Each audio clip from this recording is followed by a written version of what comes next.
Je suis littéralement joie à l'idée de tourner cette vidéo. Ça faisait quasiment un an que j'avais pas tourné ce type de vidéo, donc j'ai eu le temps de faire de belles découvertes, que ce soit en manga, en film, en livre ou encore en beauté, et c'est ce que je vais te partager dans cette vidéo en espérant que ça pourra te faire découvrir de belles petites pépites. Sans plus tarder, on va commencer, j'ai assez blablaté.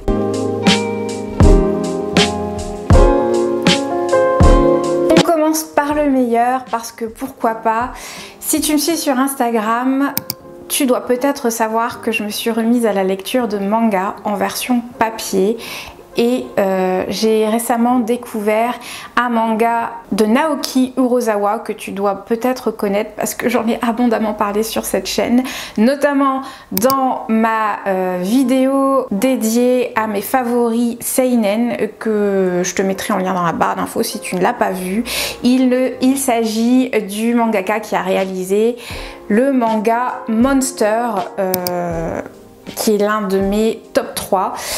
Et du coup, je me suis intéressée à ses autres œuvres et j'ai découvert plus tôt donc qu'il a rédigé en collaboration avec Makoto Tezuka. Si tu ne sais pas qui est Makoto Tezuka, je ne le connaissais pas non plus avant de lire plutôt, c'est le mangaka qui a réalisé Astro Boy. Astro Boy, c'est l'un des premiers mangas à avoir vu le jour en version animée à la télé dans les années 60. Donc autant dire que c'est le pionnier du manga tel qu'on le connaît aujourd'hui. Et du coup, Pluto, c'est un manga où on va retrouver en guest star Astro Boy. Pour te faire un rapide petit topo du synopsis de Pluto, ça se passe dans un monde futuriste où les êtres humains vivent et cohabitent avec des robots qui leur ressemblent en tout point. Ces robots vivent, pensent, éprouvent des émotions et travaillent tout comme les êtres humains. Et dans cette société, des lois régissent la vie des robots comme le fait qu'il leur est strictement interdit de tuer des êtres humains. C'est dans ce contexte que les robots les plus puissants du monde sont assassinés un à un. Et dans tous ces meurtres, il y a un point commun, des cornes sont plantés dans le crâne des victimes par le meurtrier. L'enquête est confiée à un robot inspecteur qui appartient à Europol, qui s'appelle Gesicht et qui fait lui-même partie des 7 robots les plus puissants du monde. Alors comme je vous l'ai dit, en guest star de cette histoire, on retrouve Astro Boy. Donc si vous êtes fan de cet animé, de ce manga, je vous recommande fortement de lire Pluto parce que vous allez être bercé dans la nostalgie.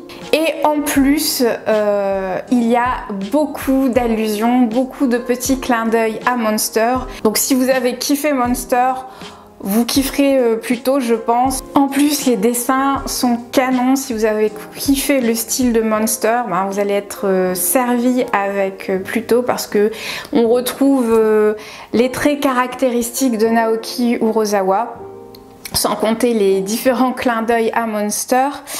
Et j'ai oublié de le dire, mais c'est un manga qui a été rédigé dans les années 2000, ce qui en fait une œuvre assez avant-gardiste parce que comme vous pouvez l'imaginer, il y a pas mal de thématiques intéressantes qui sont soulevées, comme la limite entre l'intelligence artificielle et les êtres humains qui est assez floue et qui est clairement d'actualité. En fait, c'est une enquête policière, hein, donc c'est un polar dont l'intrigue est ultra prenante et même si vous n'aimez pas le monde des mechas, les mangas avec les mechas, qui est mon cas à la base, eh bien je pense que vous pourrez aimer Pluto parce que c'est avant tout un polar et une enquête policière qui est menée d'une main de maître. Franchement, c'est ultra prenant et j'ai vraiment retrouvé la patte de Naoki Urasawa qu'on retrouve dans Monster à travers Pluto. C'est un manga qui se lit assez rapidement, il y a 8 tomes et il va être adapté en version animée qui va sortir sur Netflix le mois prochain si je ne dis pas de bêtises, donc en octobre. La bande-annonce est sortie et j'essaierai de vous insérer des images si je les trouve et l'animation est juste sublime, je n'ai qu'une hâte, c'est de le regarder.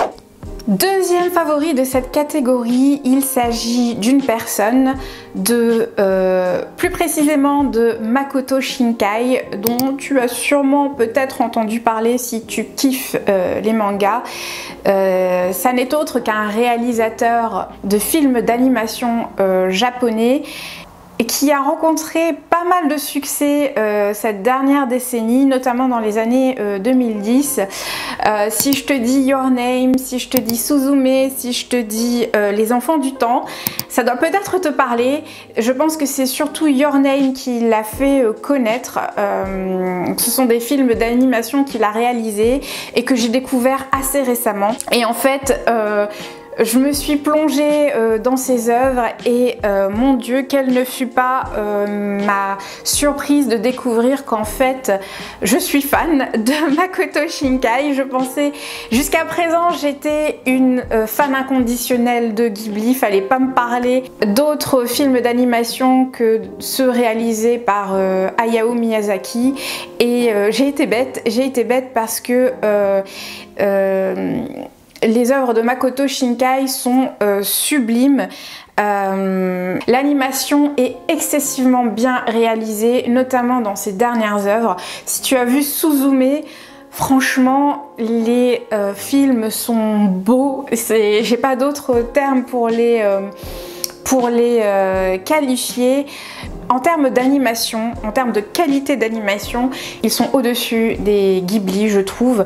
Notamment l'animation qui est faite autour de l'eau, c'est incroyable de réalisme. J'ai en tête le film Garden of Words et Les Enfants du Temps. J'essaierai de vous insérer des images, vous allez voir.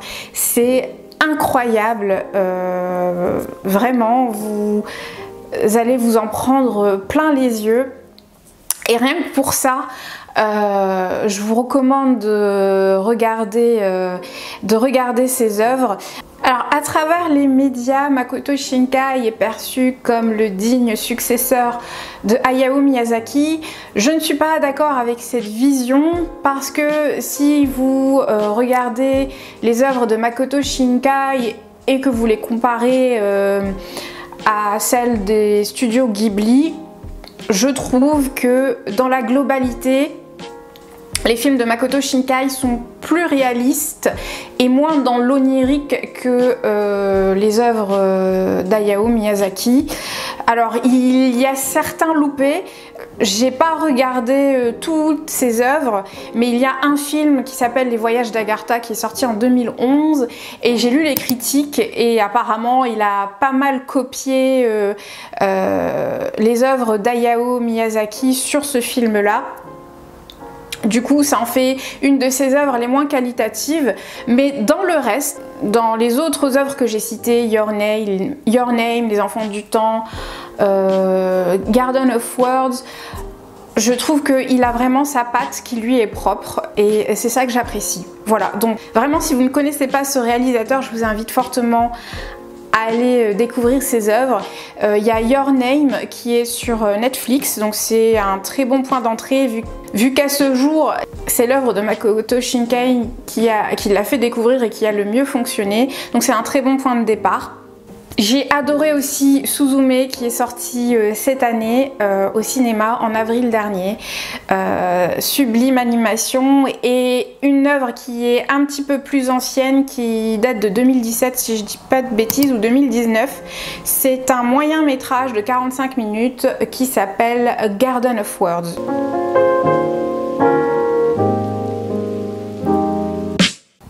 Catégorie suivante, c'est le premier film je crois que je mentionne sur cette chaîne dans mes vidéos favoris, mais il en vaut clairement le détour. C'est le film The Son qui est sorti également il y a 6 mois environ, je pense au mois de mars ou peut-être début avril, dont tu as peut-être entendu parler, avec Hugh Jackman. Alors clairement c'est parce qu'il y avait Hugh Jackman dedans que j'ai voulu le regarder. Je suis une fan de Hugh Jackman. Alors c'est pas un film joyeux, je tiens à le préciser. Pour faire un rapide petit topo du synopsis, ça suit l'histoire d'un jeune garçon de 17 ans qui souffre d'une dépression assez sévère. Il ne va plus en cours, ce qui inquiète fortement sa mère, et ce jeune garçon décide d'aller vivre chez son père, qui est interprété par Hugh Jackman. Et ce dernier décide d'essayer de lui redonner goût à la vie. Voilà, c'est dans ce contexte-là que l'histoire se déroule. Donc c'est que le début de l'histoire. J'ai volontairement évité de spoiler d'autres détails pour ne pas vous gâcher cette œuvre. C'est pas forcément un film joyeux vu la thématique principale qui est abordée, la santé mentale, la dépression. Donc si c'est un sujet qui vous trigger, évidemment, je vous déconseille d'aller voir ce film parce qu'il n'est pas forcément voilà, joyeux de bout en bout. C'est pas un film qu'on va voir pour se remonter le moral, mais je voulais simplement souligner le jeu d'acteur phénoménal de Hugh Jackman dans ce film qui est absolument incroyable. Le film dure environ 1h50 si je dis pas de bêtises. Je l'ai regardé dans mon vol pour aller en Corée du Sud. Donc j'en garde aussi un très bon souvenir. Et voilà, vraiment si vous êtes fan de Hugh Jackman et que vous n'avez pas vu ce film, je vous le recommande vivement.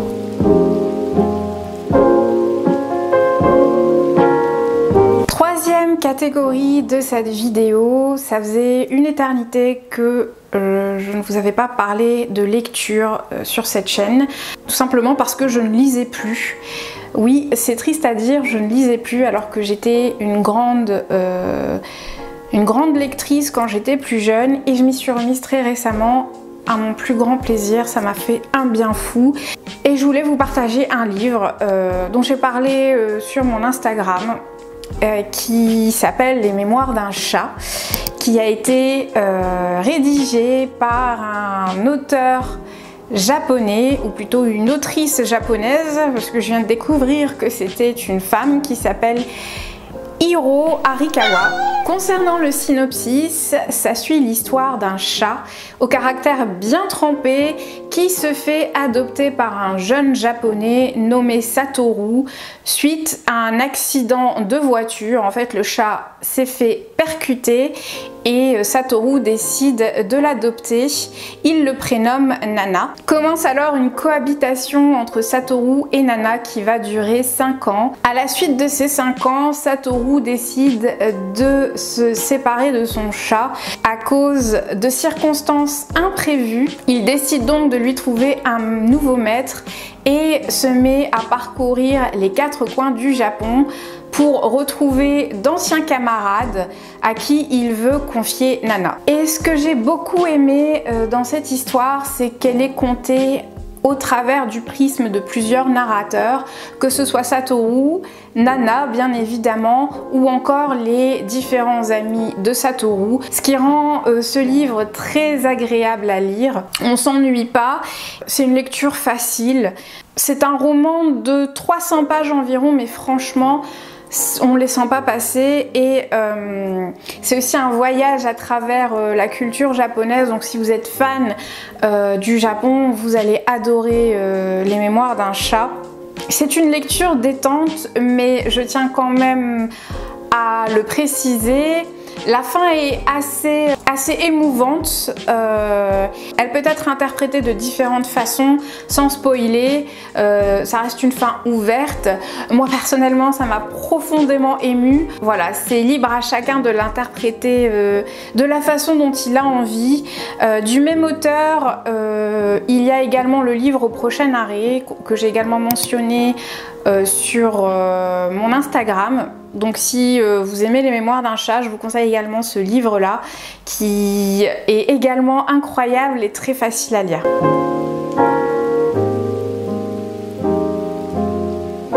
Dernière catégorie de cette vidéo et non des moindres, il s'agit de la catégorie beauté. J'ai 4 produits à vous présenter, 4 petites pépites.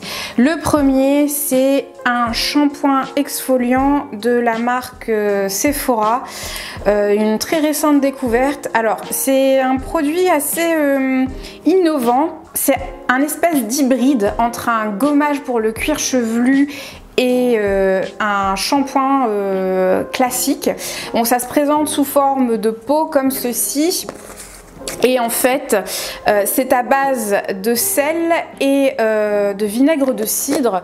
En fait, j'ai le cuir chevelu qui a tendance à me démanger assez régulièrement et à s'encrasser assez vite. Et du coup, j'avais besoin d'un gommage pour les cheveux, histoire de nettoyer en profondeur mon cuir chevelu.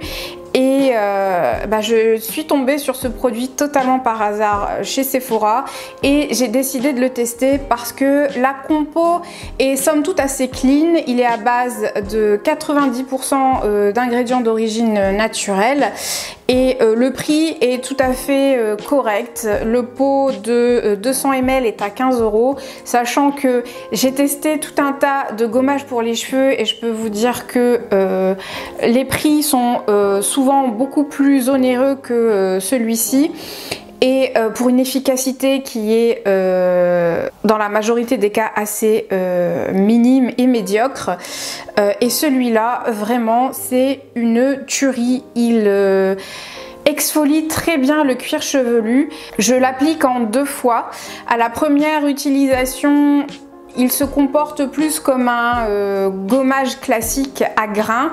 Faut l'appliquer sur le cuir chevelu et bien masser pour gommer et exfolier, enlever les peaux mortes, les pellicules et tout ce qui salit le cuir chevelu. Ensuite, faut le rincer et moi je l'applique une 2e fois.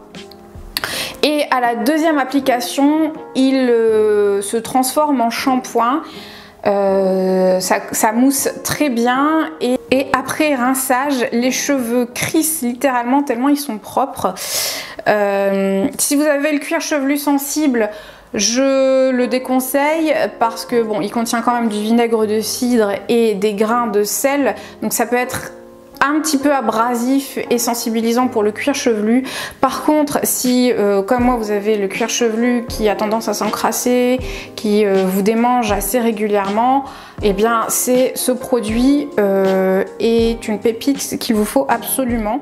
Deuxième produit de cette catégorie, il s'agit d'un sérum pour les cils à l'huile de ricin de la marque Aromazone. C'est un sérum fortifiant et allongeant.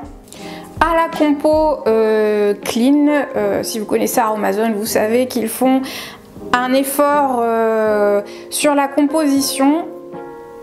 Alors il n'est pas bio, mais bon voilà, il n'y a pas de conservateur, il n'y a pas d'ingrédients caca dedans. Alors il se présente comme ceci, c'est un pinceau applicateur assez fin.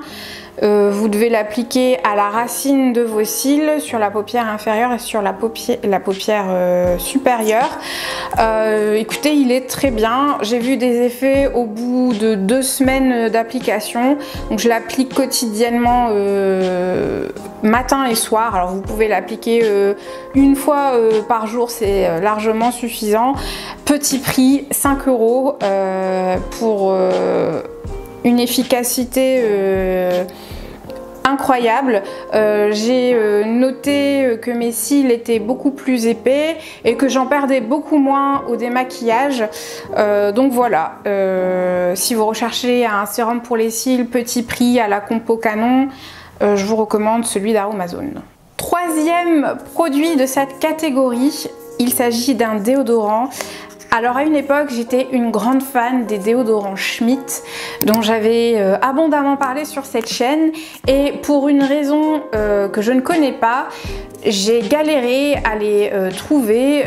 Ils sont introuvables sur le net, ou alors quand je les trouve, ils sont à des prix exorbitants. Genre je me rappelle sur Amazon, je les ai trouvés à plus de 15 € le stick. Ça fait quand même cher, je trouve, le déodorant. Et l'avantage de ces déodorants, c'est que c'était les plus efficaces en déo clean que j'ai trouvé. J'en ai testé la pelle sur le marché, et les déodorants Schmitt c'était vraiment les meilleurs et les plus efficaces. Et j'ai trouvé une autre marque qui fonctionne aussi bien. Vous en avez peut-être entendu parler, c'est les déodorants de la marque Respire. Donc ce sont des déodorants bio, vegan, qui sont faits en France avec le petit packaging en carton qui est recyclable. La compo est 100% d'origine naturelle, et le plus important, c'est qu'ils sont ultra efficaces. Franchement, c'est limite si je ne les préfère pas aux déodorants Schmitt, parce qu'ils ne font pas de traces. Malheureusement, les déodorants Schmitt avaient tendance à laisser des traces blanches sur les vêtements et à jaunir les vêtements au niveau des aisselles, chose que je ne retrouve pas avec les déodorants Respire. Et en plus, ils sont pas très chers, ils coûtent 12 €. Et il y a moyen de choper des codes promo sur le net, donc ça les rend d'autant plus accessibles. Et un tube de 50 grammes dure littéralement 4 à 5 mois, c'est pour dire, en l'appliquant quotidiennement, donc une fois par jour. Ça me dure 4 à 5 mois, donc ça vaut carrément le coup. Ça se rentabilise très bien, et franchement ils sont ultra efficaces. C'est-à-dire que je fais mon sport avec, je transpire bien comme il faut, et il n'y a pas de mauvaise odeur. Et même avec la canicule qu'on a connue cet été, j'ai eu aucun souci. Ils existent aussi en roll-on, je les ai pas testés. Personnellement, moi je préfère la version stick. Et autre point aussi intéressant, si vous avez la peau sensible, ils sont sans bicarbonate de soude. Malheureusement, le bicarbonate de soude, c'est un ingrédient qu'on retrouve beaucoup dans les déodorants bio, mais il a tendance à sensibiliser et à faire des plaques au niveau des aisselles, ce qui a été mon cas. Je ne supporte pas le bicarbonate de soude, et ceux-ci n'en contiennent pas, donc ils sont tout à fait adaptés pour les peaux sensibles. Et voilà, j'en ai terminé avec cette vidéo favori. J'espère que tu auras passé un bon moment avec moi et que ça t'aura permis de faire de belles découvertes. Tous les liens des produits cités dans cette vidéo seront listés en barre d'infos, n'hésite pas à les checker. Je te remercie d'avoir passé ce petit moment avec moi. Je te souhaite une très belle journée, une très belle semaine, une très belle soirée. Où que tu sois quand tu regardes dans cette vidéo, n'hésite pas à t'abonner si ce n'est pas encore fait, à liker cette vidéo, tout ça, tu connais la chanson. Et je te dis à la prochaine.